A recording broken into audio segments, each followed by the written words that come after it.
자연스럽게 이제 안철수 후보 얘기로 예. 넘어가겠습니다. 안철수 후보의 뭐 관계자가요.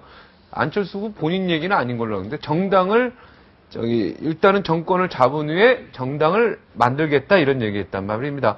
정당을 만드는 게 그동안 기성정당에 대해서 엄청난 비판을 해 오셨던 분인데 이 부분에 대해서 어떻게 생각하는지. 제가 먼저 좀 말씀을 드리면요. 이거는 이미 보도가 조금 나왔는데 안철수 후보 측에서 부정을 했습니다. 강하게 이런 사실 없다라고 이런 사실 없다라고 부정을 했는데요.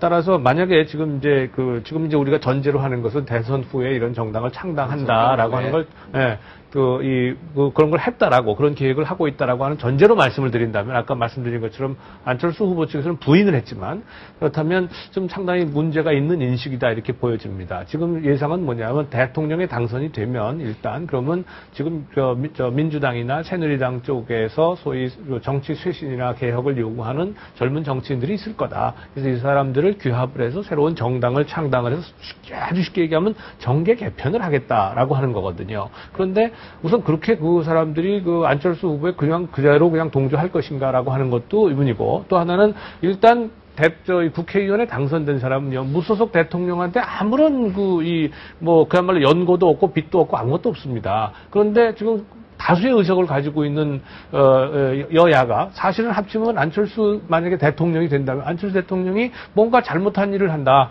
그리고 그것이 탄핵 사유에 해당한다 그러면 당장 탄핵 들어갈 수 있어요, 바로.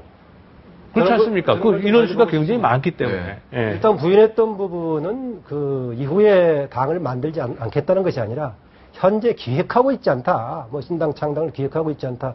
저는 그런 쪽으로 이해하고 싶고. 그거 말장난 아닐까요? 네? 아니요, 지금 지금 보도가. 그런 각도도 있을 수 있네. 보도가 무슨 신당 창당 기획이 있는 것처럼 보도가 되어 있기 때문에 그런 것이 없다라고 얘기할 수 있는 거고.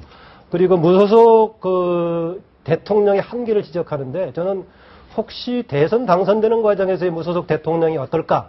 이것은 논의해 볼 수가 있겠지만 당선된 이후에는 조건이 달라질 수 있다. 얘기한 대로 자연스럽게 본인을 중심으로 정당 재편이 이루어질 수도 있고 당선된 이후에 또 신당을 만들 수도 있고 다른 형태의 여러 가지 조직이 뒷받침될 가능성이 있기 때문에 만약에 지금 무소속으로 있기 때문에 본선에서 당선되는데 무슨 여러저런 논란이 있다. 이것은 얘기가 가능하지만은 당선 이후에도 계속 무소속으로 가기 때문에 문제가 된다. 이것은 좀 그때 두고 보고 좀 상황이 다른 것은 그냥 언론에서 나온 언론에서 나오는 이슈도 너무 예민하게 받으시는 것 같은데요. 저는 보는 느낌이 솔직히 그렇습니다. 뭐 정수정학회 나왔을 때 NLL로 막았다라고 얘기하고 최필립 이사장 뭐 퇴진해야 된다 이러고 얘기하니까 박이 퇴진해라 얘기 나오고 정당에 없으면 정책 안 된다 하니까 만든다던데 해가면서 이슈를 붙이거나 이런저런 얘기들이 나오면서 국민들이 대선 즐기면서 볼거리를 뽑아내는 이슈 중에 하나라고 보고요. 그게 뭐 실제 준비를 했느냐 안 했느냐보다 저희가 너무 심각하게 논평할 것까지는 아닌 것 같고 일단 당선이 될지 어떨지 윤곽도 모르는 후보들 아닙니까 지금 다. 자칫 무소속 무력론으로 자칫 이어질 가능성도 있어서 제가 얘기를 합니다. 네. 근데 어떻게 보면 그렇습니다. 보면